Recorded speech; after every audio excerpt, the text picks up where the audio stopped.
December 16, 1944.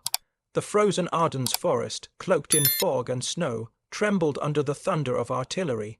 To the weary American defenders, it sounded like any other morning bombardment, but something was different.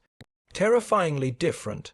Shells weren't slamming into the ground, exploding in predictable craters. Instead, they detonated in the air 30 to 50 feet above the advancing Germans, raining down shards of steel with inescapable precision. No foxhole could save them. No tree, no trench, no ditch offered safety. German soldiers, veterans hardened by years on the Eastern Front, found themselves under a type of fire they couldn't understand. For the first time, they faced a weapon designed to annihilate the very concept of cover. That morning, Colonel Oscar Axelson had just changed the battlefield forever. Colonel Axelson of the 46th Artillery Group wasn't supposed to use this weapon. The proximity fuse, America's most closely guarded wartime secret, was forbidden for frontline use, reserved only for anti-aircraft defense where unexploded shells couldn't fall into enemy hands. But desperation breeds boldness. Axelson's small reconnaissance force, the 38th Cavalry Squadron, faced annihilation by waves of German infantry. Conventional artillery couldn't hold them back. Axelson knew following orders meant defeat, perhaps even the collapse of the sector. So without clearance, he gave the order load the proximity-fused shells. In that single moment, he gambled not only his career, but the very outcome of the Ardennes offensive. When the first shells exploded in midair, panic rippled through the German ranks. Assault formations that had charged bravely now fell apart under invisible death raining from above.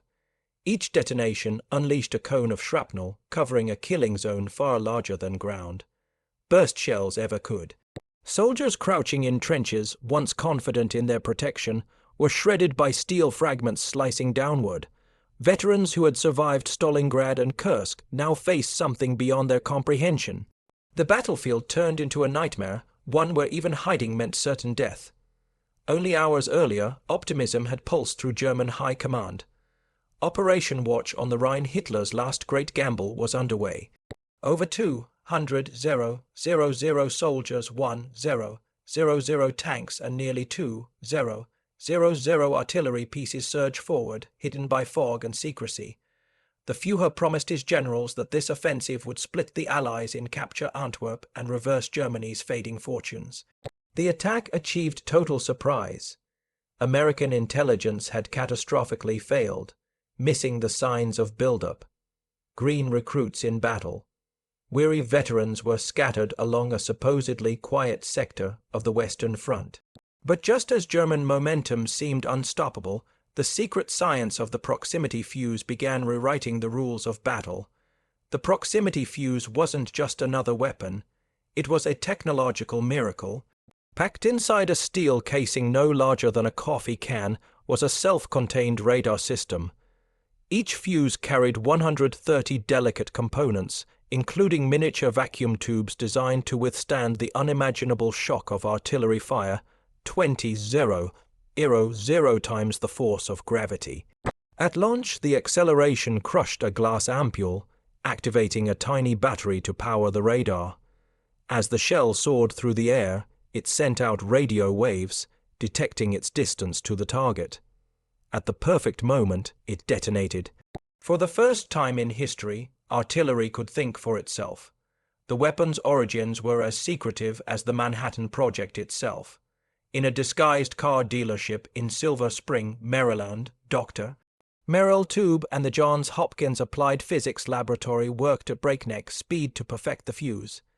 At peak production, 3% of all American physicists labored on this project. Security was absolute. Workers couldn't discuss their assignments, not even with their families.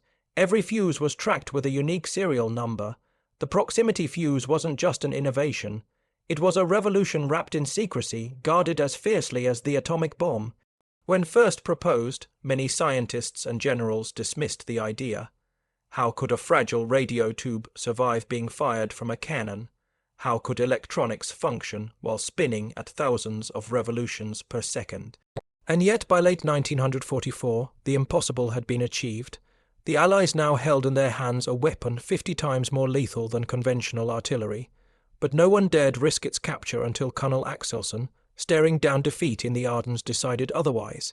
To the German grenadiers advancing through the forest, the experience was horrifying. Artillery had always been survivable if you knew its rhythms. Dive into a trench, flatten against the earth, and let the storm pass. But this storm followed them wherever they went. Soldiers screamed in disbelief as explosions bloomed overhead, shredding entire squads in seconds. Panic spread. Discipline broke. Even officers, veterans of countless battles, were stunned by this new form of death from above. One survivor later admitted, "It felt as if the sky itself was killing us." 8 Monchaux. The German advance slowed under this invisible wall of fire. The 38th Cavalry Squadron, though outnumbered, held firm thanks to Axelson's gamble. His unauthorized use of proximity fuses bought critical hours. Hours that allowed American reinforcements to react, reposition, and prepare defenses. In the grand sweep of history, it was a small engagement. But in reality, it marked a pivot. A secret weapon deployed at the right moment had blunted the tip of Hitler's last spear. Colonel Axelson knew he had violated orders. In theory, he could have faced a court-martial for risking Allied secrets, but the results spoke for themselves. Commanders quickly realized what had happened, and instead of punishment, Axelson's decision was quietly embraced. Soon the ban on frontline use of proximity fuses was lifted. What began as one man's gamble became a battlefield standard, unleashing a storm of steel that would devastate German offensives across the Ardennes.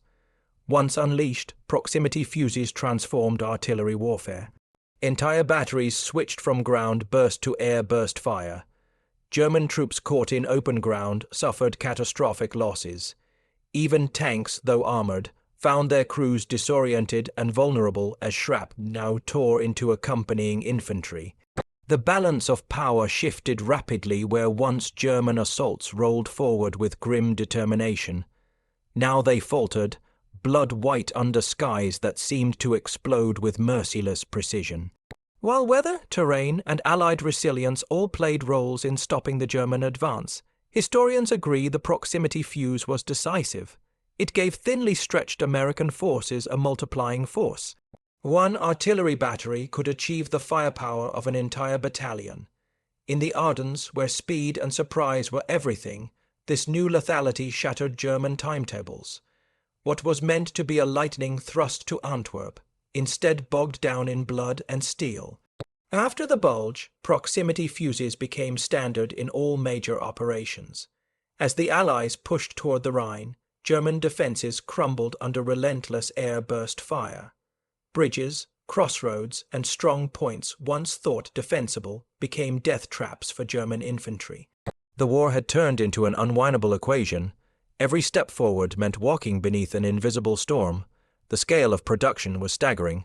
By war's end, over 22 million proximity fuses had been manufactured, each one a marvel of engineering. Factories worked around the clock with women and men assembling devices they couldn't even be told the purpose of. Their silent labor created one of the most significant force multipliers of the Second World War, saving untold numbers of Allied lives. Winston Churchill himself would later call the proximity fuse the second most important secret weapon of the war, next only to the atomic bomb. Its effect on both land and air warfare was transformative. German V-1 rockets were intercepted mid-flight by anti-aircraft guns equipped with proximity-fused shells. Japanese kamikazes were shredded before reaching their targets. Across every theater, the fuse proved its worth. Desperate, the Germans attempted to recover unexploded shells for reverse engineering. But American countermeasures ensured that nearly all detonated as intended. Even when fragments were recovered, the complexity of the design, miniature tubes, high G tolerances, specialized batteries made replication impossible within Germany's collapsing industrial base. The RA could only endure its effects, never duplicate them. Beyond physical destruction, the proximity fuse created psychological terror. Soldiers who once trusted their trenches no longer felt safe. Airbursts struck with a randomness that shredded morale as much as bodies. German accounts describe troops refusing to advance into zones of invisible fire. For the Wehrmacht, already stretched to breaking, This erosion of spirit was devastating. Even after its success, secrecy lingered. Soldiers using proximity fuses were instructed never to speak of them. Reports disguised their use under vague language. The weapon remained shrouded, its true nature hidden from the public until long after the war. For many veterans, it was a silent miracle, a secret ally that turned the tide at their darkest hour. The principles of the proximity fuse endure today. Modern smart munitions, guided artillery, and precision bombs trace their lineage to this invention. What began as a desperate gamble in the Ardennes became the foundation of modern battlefield lethality. In many ways, the frozen forests of December 1944 witnessed the dawn of precision warfare. December 16, 1944 began as Hitler's gamble, a last roll of the dice to save a dying Ruhr. But in the snowy woods near Manchor, a single colonel's unauthorized decision changed everything.